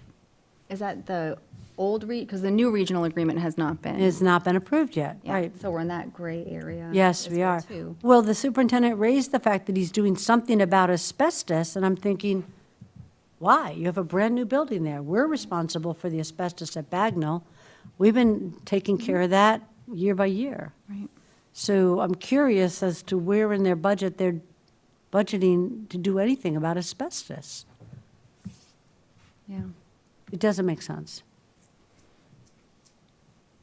Just like the enrollment numbers. Right, right.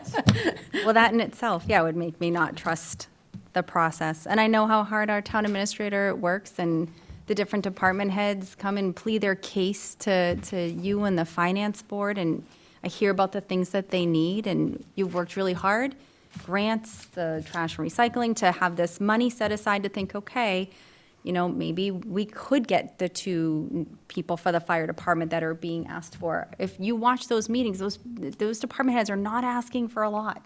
Nope. They're not asking for, you know, Ferraris and ponies here. Like, they're asking for just necessary things. So to have that, to work so hard to be able to fund those asks that come once in a while, Yeah. and then not be able to do that because of this is difficult. And I'm for funding a school. Like, I'm a product of the Pentucket Regional Educational System. Like, It's a good it system. did a good thing for me.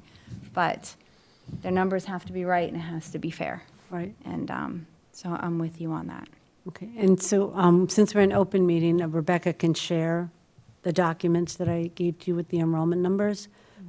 Okay, good, Okay. so that everybody, because I just, Okay. like I said, I always don't want to violate open Yep. meeting laws. Yeah, yeah, yeah. And I hadn't spoken with Rebecca, I was too busy like ripping hair out of my head. As I tried to make the numbers add up. Yeah. And then I just gave up. So who knows, maybe another set of eyes will see other things. Right. Trust me, it takes millions of looks at this Mm-hmm. budget. It's a huge budget, so anybody looking through the budget that sees anything, please, We're auditors now. bring it up, and, because you never know. Mm-hmm. It might be something that could be helpful. Yeah. All right, well, we'll pivot to trash and recycling contract. Yes, so you probably heard me in the past say that I thought that we needed to go to town meeting for this, and we do not. I stand corrected. Because it's obviously exempt from the procurement laws, it also is exempt from having to need a town meeting vote for a contract that exceeds 3 years. So after consulting with council, we have decided to proceed with putting the contract before you all. In the packet tonight, you'll see a draft contract that we've negotiated with the owner at Mello. The owner of Mello, Jason Mello, is here this evening for any specific questions that you may have. We did note that there was a couple of errors, select members, Baker had pointed them out, one being that it said the town of Maynard in there, so we corrected that to the town of Groveland. And then also there was an issue with the numbering for the Roman numerals, so we corrected that as well. But before you is what we have for our final draft that we have gone forward with the vendor. We think it's a solid contract. It's a 5-year contract extending from July 1, 2026 to June 30, 2031. We did include some provisions that we did work with the Trash and Recycling Committee on when we talk about a lot of the liquidated damagers and failure to perform, which were missing from our original contract. So that was something that was nice to be able to put into play. This contract does resemble a lot of the contracts that we did look at when we looked at some of the comparable communities. So it does look a lot like Boxford, and it does look a lot like Topsfield. They also are using Mello as their vendor, so that was very easy for us to kind of take a look at what they had and work with them to make sure that our contract was very similar. We are very happy to see the decrease in the allocation for the trash contract. The main one obviously being the hauling costs. Moving from manual to automated does produce a savings for the community, and the growth of the contract over the next 5 years is at a 4% increase, which is a lot lower than what we were seeing in the other contract. The also great thing that we were able to negotiate is to have a lower tipping fee. So we are excited again for that. That's not something we necessarily anticipated, which made the proposal very advantageous for us to move forward, just given the fact that we would be able to capitalize on that, bringing us back about 2 fiscal years from where we are currently, and then again, growing at that lower percentage rate over the next 5 years puts us in a more sustainable position. I mean, the conversation that we had with the Trash and Recycling Committee is still very relevant. Landfills are no longer incinerators. The environment, there's nowhere to put the trash, and there's things that we need to do from a global environmental standpoint. But when we're talking about Groveland and that aspect of things, just trying to set us back so that we can figure out what to do and how we can be a player in that larger picture, it just gives us some more time to figure out how that develops. So I believe that the contract puts us in a better position for the next 5 years. And just in my limited involvement with Mr. Mello, it's been great to work with him, and I'm really excited to be able to do that It's not every day that you work with a vendor that you can just pick up and be like, what am I talking about? What does this mean? And have them actually give you fair answers. This is this, or this is the industry Right. doing this, or this is what this means. And to have that type of honesty and that back and forth has been honestly a godsend. So I'm really excited to be able to explore that relationship further. So as you can see, this is a full contract. I know that Mr. Baker had sent over some questions earlier on. I did send them over to Jason. He had provided some information. I'm not sure if the board wants to go through it or has specific questions or what have you, but again, I'm happy to answer any questions. And Mr. Mello's here this evening, so he would be able to answer any questions as well. Okay. So Ed, did you have any questions or comments on the contract? Yes, probably to Representative Mellos. Jason Mello. Yeah. What's that? Jason Mello. Oh, do you want to go up to the podium for us? We can Otherwise, make you won't be official. on TV. It's your chance for television stardom. I'm Jason Mello, president of G Mello Disposal. Thank you. Just a couple, I just have a couple of questions. Are you going to pick up trash and recycling on the same day? Yes, Are you going to be using a split-load vehicle or separate vehicles? separate, I'm sorry? separate vehicles. Separate vehicles. And you're going to have one in Groveland, or that's all you figure you need is one trash truck? One trash, one recycling. And one recycling truck? That's good. Now, can you just explain this? You could probably explain it so that I could understand it, but the contractor will not collect refuge or recyclables, which is under 1.3.1. Number 3, any container of refuge that contains recyclable material must be visible to the driver before emptying said container. Can you explain that one? It just doesn't make sense to me. So on automation, it's very difficult, but the truck does have a camera, and we can witness what's being dumped into the truck. So it won't stop it the first time, but if the driver notices it, then, and it becomes a problem, then I would notify the town to notify the resident. Okay. That's all I got. Thank you. That was Okay. easy. That was easy.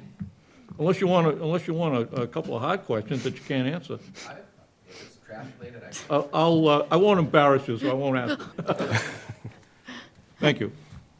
Steve?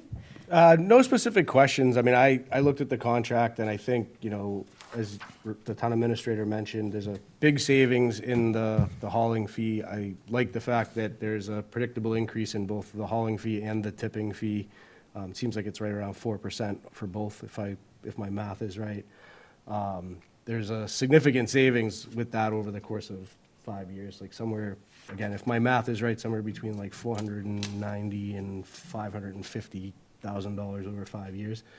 I did ask a question about the recycling fee being variable, and I appreciate the answer to that, where it seems like it falls somewhere between $75 and $110 per ton. That still keeps us within a pretty big amount of savings from the current contract. So I don't have any questions. I think it looks great. Yeah. Excellent. Kathy? Yes, I like the contract. I didn't see a fuel charge. Did we not put that in there? Because it's in the proposal. Oh, rats. I was thinking that we weren't going to have one. Usually there is one, that's why I asked. In the proposal, I believe there was a range of between $3.50 and $4.50. Okay. If it exceeds $4.50 according to the Department of Energy, Okay, then you pay exactly what we use. And we Okay. use an on-site fueling company that scans the truck. You have the same truck in town every day. okay, If it fell below $3.50, I would reimburse the town. okay. Apologies, the microphone's off. What? Just hit the button, There's a button, I that guess. little, That's the voice Sorry. in Yeah. the air. I know. Nobody heard We're anything going I to start said. over now. It's like the Great Oz. And my other question, on the single-stream recycling, it sounds like you're going to forward directly to us. Typically, it's a charge, right? Yes. On the recycling, after Yes. they put in what you get money for, and then what you don't get money for, it ends up costing. That's all we're going to get is the straightforward, no other additional processing fees added to that or anything else. No, I supply the letter from the processor as to what that charge is that month. that usually gets issued right around the 15th of the month. Yep, And that'll be included in your invoice, and I just bill for exactly what right. you So- produced. I don't mark up the And- tonnage at all. And just for the so, rate. so do other members, know, from where we are now, and I've spoken to the town administrator, I think Boxford, you have Boxford, right? Correct? He said they were already saving money just on that aspect of the contract, not having that, only getting 50% of savings and then charging another processing fee on top of it, was what we were getting charged. So that's a big help. And what is a resident supposed to do if they have too much trash? So they can always call us for extra pickups that we would Okay. charge for. Okay, so you can call and Independently. get an additional pickup. And we also, we're providing bulk item pickup and white goods pickup. Okay, And all the things we have. there's a price list right on our website as to what we charge for that. Okay. And we would just bill the homeowner direct. And we also included, as we had discussed at length, providing additional dumpsters for, or containers for cardboard. Okay. So that we would have them at 2 locations and that people could drop off their excess cardboard, because as part of this contract, again, we are moving to biweekly recycling. Oh, yeah, okay. On the recycling, is there any additional items that we're going to be allowed to put in that we're not allowed to put in now, or are we still kind of the status quo? The only thing that has changed as of recently is paper cups. Which way? They're allowed. Yes, okay.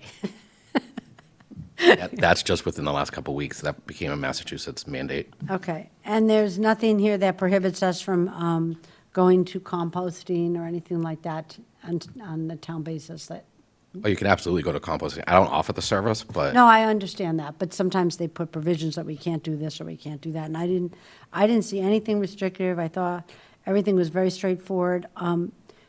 Are you anticipating that it's going to be a 5-day collection it's going to be a 3-day collection, and we're in the process of creating You're my those new routes. We have them favorite pretty much person. down.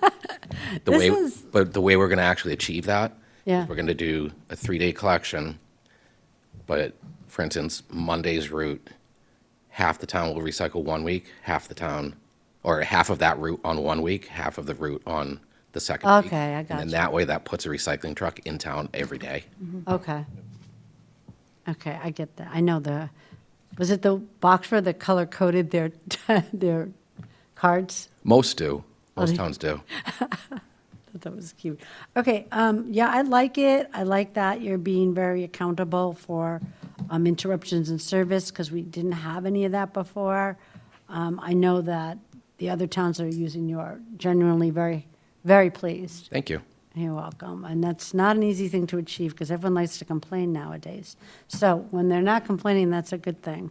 And we have an ability to renew in 3 years. So the only thing that goes to town meeting is the cost, Only in terms of the allocation and the budget, yeah. Correct. Yeah. It's a I know you 5-year made a pro- couple of quick corrections, but I've been through this 2 or 3 times. I'm more than willing to make a motion to accept this contract with the amendments. I'll second that. All right, any further discussion? No? All right, all in favor? Yep. Excellent. Fantastic. I appreciate it. I've never you. seen the board and our town administrator so excited over something like this, so thank you. We're Yeah. excited for this partnership with And- you. And Yes. thank you to Jan and my other members of the committee, because I drafted something from our minutes for the annual report, and I ballparked that we're going to save the town over the period of this contract at least $500,000, but it's probably going to be more based on the hard work. So thank you so much. And you will see a substantial decrease in complaints. Boxford went from a large number per day to literally 0 within 2 weeks. Oh, that's wonderful. Yes. Oh, that'd be great. Yes. Thank you. And we encourage residents to contact us direct, don't call the town. Thank you. And they can do it via social media, call the office, but you'll also have your own page on our website that you can provide feedback through it. Oh, wonderful. Thank you. Great. This is fantastic. This was everything we had hoped for. And I'm right down the street. Right.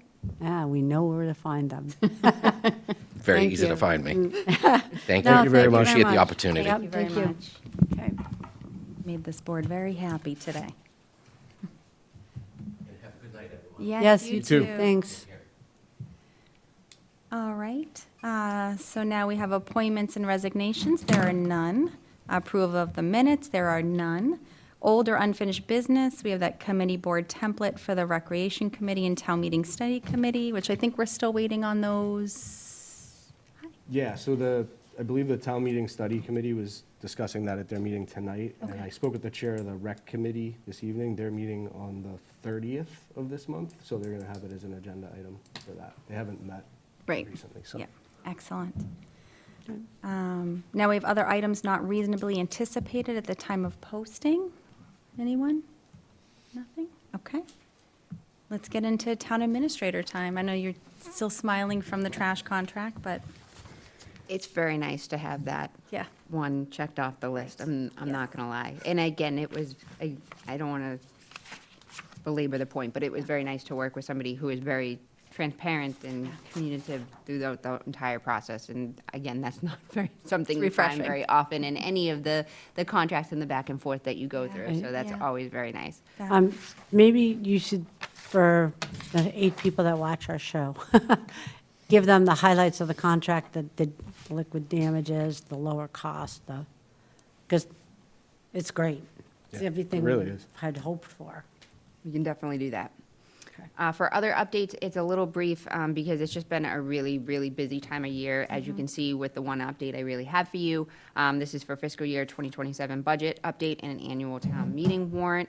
So we have assembled a draft of the fiscal year 2027 budget. The two outstanding numbers that will make the biggest change is obviously the Pawtucket Regional School District assessment as well as the GIC. The GIC met at their meeting, I believe it was last week or the week before, and they had made a vote to do away with coverage for the GLP-1 drug, which will lower the cost. They're not sure exactly how much it will lower the cost, but they did have a conversation, I believe it was a conversation with the governor or a directive of the governor to try and eliminate increasing the co-pays and increasing the cost to those being insured. So I'm not sure if they're going to take those under advisement or if they are going to do something. Originally, as part of their meeting, they said that if they voted for all three, which was the increased co-pays and the changes in the premiums as well as the GLP-1s, that it would reduce to 6% over last fiscal year in terms of the premiums that they're putting forward and the rates that they have.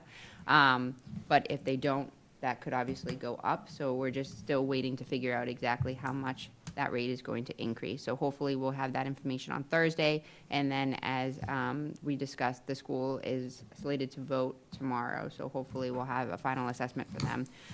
We're hoping to have the budget finalized by the end of next week and obviously in your hands so that we can have a presentation of the budget at our meeting on March 16th. At this meeting, we will also be having a presentation from the Community Preservation Commission Chair with the articles that they will be putting forward. And then I would also like to ask the Select Board to vote to close the warrant. On the meeting on March 30th, I'm hoping to have the general bylaw articles for review in addition to the zoning bylaw articles. As we had discussed at the last meeting, the Planning Board is scheduled to hear the zoning bylaw articles as required by law for them to have a public hearing and have it noticed properly in order to be properly put on the warrant. So we have started and initiated that process. The news advertisement is set to run in the paper, I believe, this coming Monday on the 9th and the 16th for their meeting. Excuse me, today and the 9th for their meeting on the 16th. 17th. So they will have a short turnaround time as well in order to hear those and to make any proposed changes. And then the week of April 6th is when I'm hoping to have the Select Board vote to post the warrant.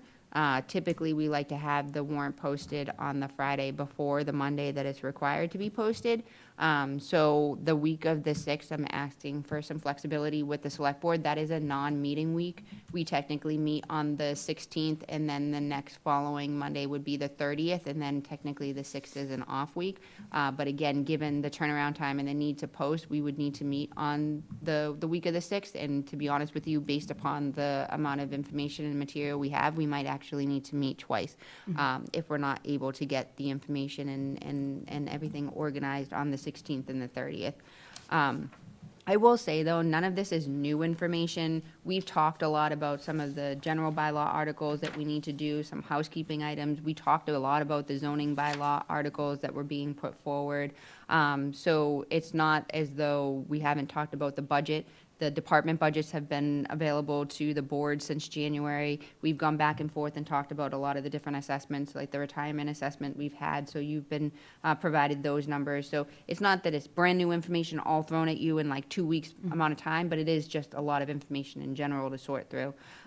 So I do apologize, but we wanted to give you more final drafts and final information so that we don't have to go through multiple versions and multiple different scenarios, so that we have a better understanding of where we are.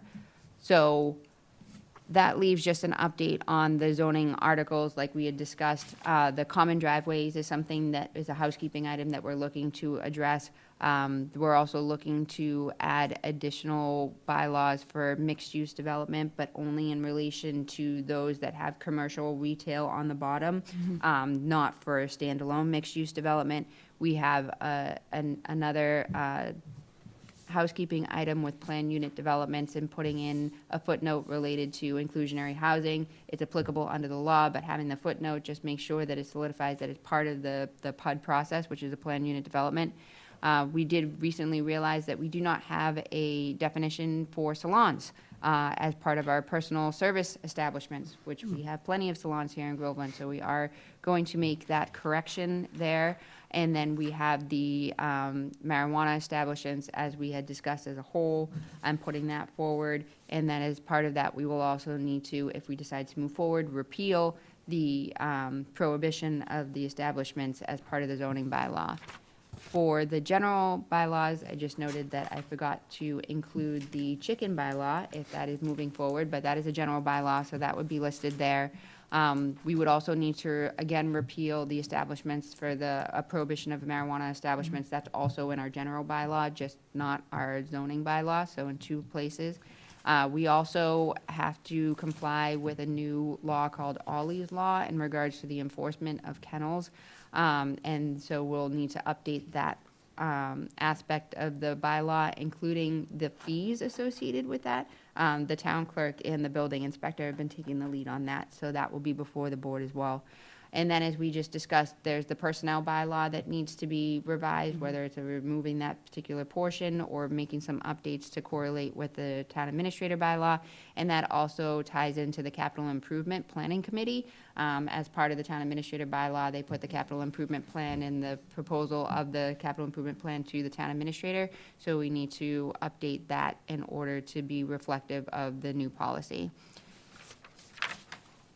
The other update that I just wanted to share with the board is that we are going to be transitioning to a new emergency notification system. As you're all aware, we currently use Code Red.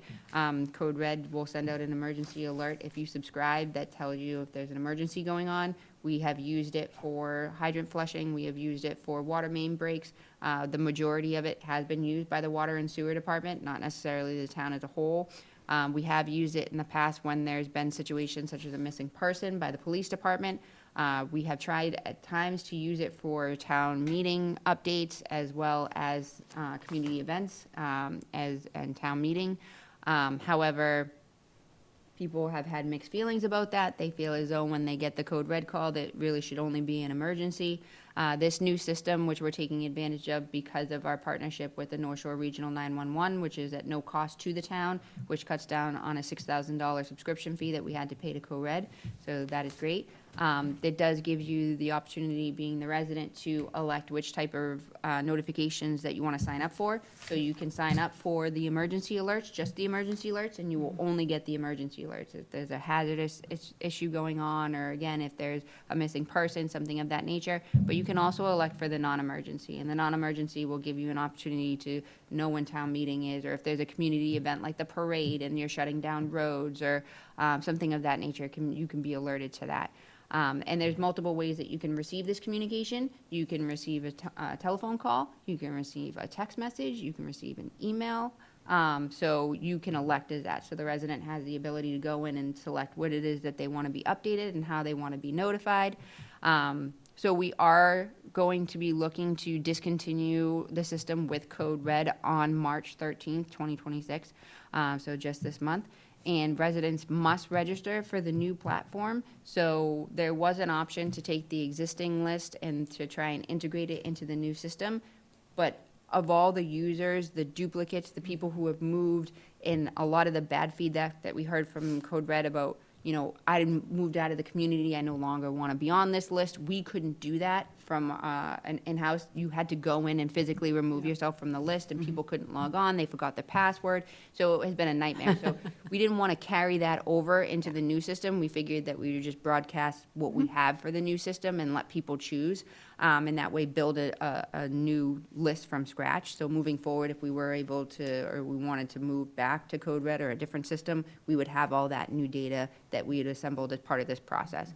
So we are currently rolling out advertisement to the town. We have done a press release that was just picked up in the newspaper. We have put things out on social media. We're working with the Council on Aging to get it into their newsletter. We're putting out flyers here at Town Hall. And then, in working with the police chief, he had advised maybe we use the Code Red platform to even notify people that if you're looking to continue to get updated alerts, that you could potentially do that through the new system, and this is how you do that. So we are actively trying to explore as many options as possible to get the word out. So it would be great if you had any suggestions or could continue to help us do that. We could even, you know, reach out to the school and see if they could put it in their newsletter as well. But again, any helpful feedback that you have in order to get the word out would be appreciated. You got something? Yeah. Two things. One, could we have something that we hand out at town meeting? I think that would be good, whether it's in the packet or just something people can scan. And the other suggestion, I think you're already covering, I think getting it into maybe the school newsletter would be good. I did just have a quick question on utilizing the system. So who's authorized, like what is the process for someone to say, okay, we're going to send out an emergency alert or a non-emergency alert? So we only have a couple of authorized officers that would be able to use it. So it would be myself from the town hall perspective. Then we also have Colin Stokes as part of the water and sewer. We've also partnered with the Groveland Municipal Light, so Kevin Snow. And then we have the police chief and his captain and administrative sergeants. And then we also have the fire chief and his deputy chief. Okay. So those are the only individuals that actually have logons. But to your point, there still is a good group of people that have ability to access the system. So we are actually in the process of implementing a policy as to when and how you can use it, not just, you know, there is a process of approval, so to speak. So we are putting that into play, but right now we do know there's only a select handful of individuals that have access to the system. Okay, great, thank you. Did you mention highway? So I would do the reports for the highway. So if they needed to close or shut down something, Arthur or Bill Green would just reach out to me, and I would go into the system and put in whatever needed to be updated. Now, is there a way to narrow the field? Like, I know in the past, I got out on Seven Star Road near Four Corners. Well, the road was blocked for something. Well, why does somebody on the other side of town need to know that? So can you limit yourself? Yes, you can set like a geographic location that you just want to notify. If there's like a water main break, or like you said, if it's just going to impact a certain area, you can just select the households that you would like to notify. It would only notify them, though, if they're signed up. So if they didn't sign up, they won't be notified. But if they are signed up and we only want to notify the 5 households in the vicinity of an issue, we can do that. So for the other updates, I just have the permits, meetings, and administrative actions. I would like to call attention to one event that I did approve over at the Congregational Church that came in. That was for this past Saturday. So I didn't have an opportunity to bring it before the board, which made me feel a little bit uncomfortable because it wasn't your standard event. There was a funeral and there was a 21-gun salute at the Perry Park area. I did communicate with the police chief, and they did make sure that they had a detail officer that was there, and they did alert the North Shore Regional in case somebody had called in regards to shots being fired. We did make sure that the people were using blanks and things like that. So I did my best in order to put something together that I thought that the board would be amenable to, but again, given the quick turnaround time, I did want to apologize for not being able to get it before you, but I did try my best to make sure that there was minimal impact and that it was all documented. Because of a situation like this, and it does impact beyond, with, shots being fired, and I know that's a very sensitive topic, so we are trying to put together maybe a policy that the board could vote on for events and things like that, just because it's, again, we don't think that they'll have many of them, but I don't want to be in a situation where I feel like I want to be able to honor the veteran and do what they need to do, but it did just feel a little bit out of my pay grade in terms of making that determination. So putting a policy together that the board approves will help guide those decisions in the future. But all the others were the standard property and special event permits. Again, to call attention, there was the water and sewer rate hearing that happened this evening. It was continued based upon the snow, so hopefully we'll have some information from them. The town study committee also met this evening. And then I just wanted to, again, bring your attention to the Whittier Regional Agreement Amendment Committee. Too many A's. That's going to be meeting on the 4th, so hopefully when Jason returns for the next meeting, he'll be able to provide you an update from that meeting, and we'll have some direction as to next steps. And then also, as the board had noted, the Department of Public Utilities hearing is noted for March 20th. It is on the calendar. It is on the website. For technical review conferences, I just left this on because it was on last time because it was not scheduled yet, but it's the 22-26 Wood Street application. It is actually included in your correspondence this evening, so you'll have the site plan as well as the application. So you have that information available to you. Projects in progress, things are progressing as usual. The financial snapshot, just to call your attention again, unfortunately, to the technology line item. The other line item for this fiscal year that I'm watching very closely is legal. We had found ourselves in a predicament in terms of a filing with the Division of Labor for the police union, so we are working with that, and as part of that, we are seeking coverage from our council, making sure that we have all of the appropriate documentation. So that is eating into the line item a little bit more than we would like to see, but hopefully it will get us through the year. My one concern, again, and making sure to highlight it, is that we use council extensively for the town meeting preparation. They take a look at all of our warrant articles, zoning articles, general bylaws, as you said, going back and forth, making sure that they're compliant. We'd have town council present at the meeting, so that's them physically present there. So there's a lot of costs associated with that. So I like to make sure that there's a little bit of wiggle room there, and it's just getting tight. So I just wanted to call your attention to that. The grants are still the same, not much has transpired there. And then I have the list of the meetings, events, and seminars in the last 2 weeks, if anyone has any specific ones that they would like me to highlight. Okay, any other questions or comments for our town administrator? Just like if, for the signing up for the new thing, could the electric department put like a code that you can scan or a code you can put in your phone and just get you to it? They were going to talk about putting something on their bill. Yeah, that's what I mean, yep. Mhm. And is there any thought towards mailing out any kind of a card to let people know when the town meeting is? So we are doing, we had talked about doing that. This year, we don't have the monies in our Okay, budget, but we yeah. did allocate it in the budget for next year, because we had talked about just a postcard with like a QR code, like we had talked about, that people can just log on, or they can come and pick up a warrant here at Town Hall, and it says, Okay. come down to Town Hall, pick up a warrant, or we can mail one to you right in here. Yeah. So we're looking to do that. We just didn't have enough money this year with the postage. So we always have our town meeting at the same time, right? Correct. So it's at 6:30, and it's always the last Monday of the month in April. So if we wanted to do like a little grassroots, could we get some signs that just say annual town meeting, Monday, 6:30 PM, Bagnell School, and we can have some willing residents that are in good locations, like pop them out around? Because the problem with just the sign here, if you don't drive by here, Right. which I don't that much, you know how it is. People don't cross the divide from south to north that much. If you don't cross the divide too much, you might not know.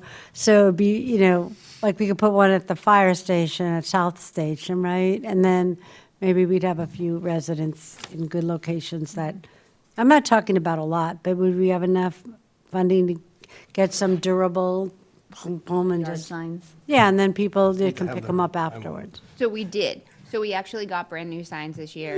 We had, originally, it's been historic that Groveland has had a special town meeting prior to their regular town meeting, so the older signs had the town meeting time as a different Yeah. time. And then when we went back and forth this last year, there was some miscommunication with the highway department of not putting out the other signs, and we had made corrections to the other signs, so the wrong signs were put out, and it was a big debacle back and forth that we don't know what we're doing here, which is always very flattering to hear. But at the same time, we recognized that we needed to get new signs, so we actually did get them, and we had some extra posts that were for some of the other signs that were received, so it actually was a bargain, and we just got them off of Amazon, and they were delivered just the other day. So we Right. do have them available, and we will definitely strategize the locations to put them. Oh, super, that's wonderful. Do you want one at your house?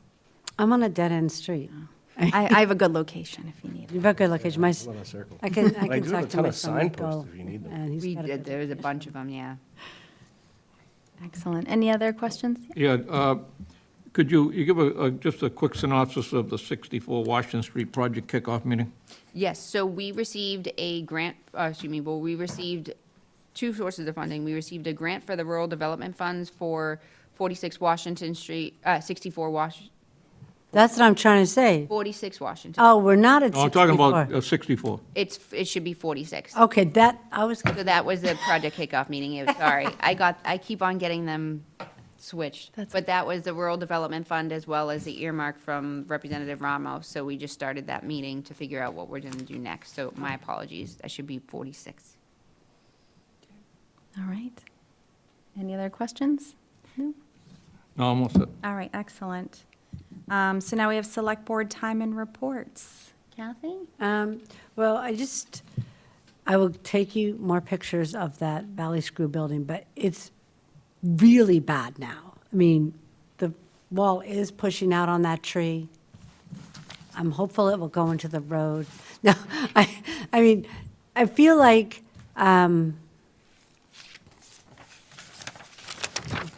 Groveland has spent a long time doing nothing about it because we always feel like our hands are tied.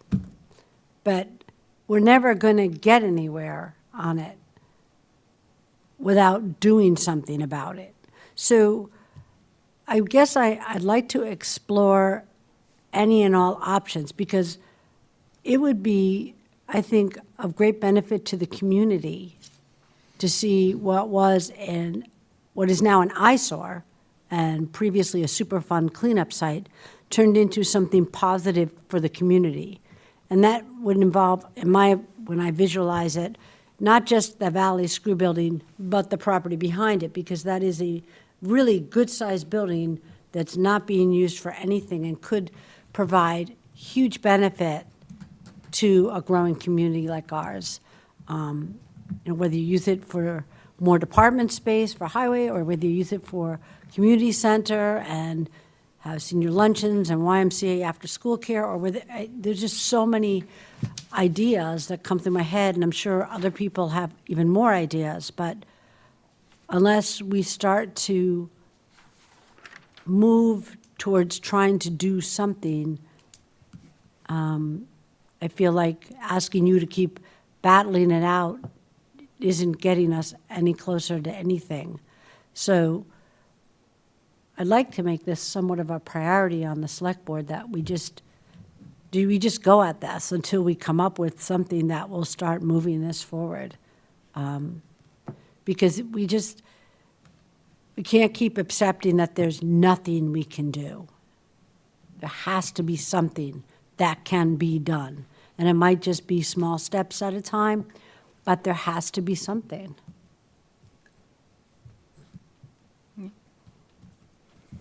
Steve? Nothing tonight.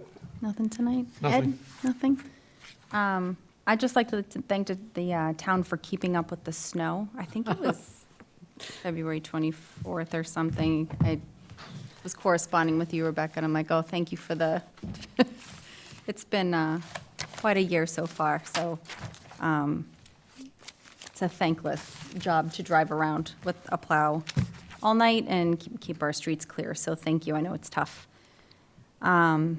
Correspondence, there was that technical review conference that was included in our packet.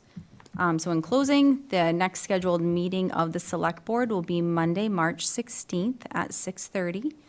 So we have concluded our agenda from March 2nd. May I have a motion to close the meeting at 8:34 PM? And motion to adjourn. Second.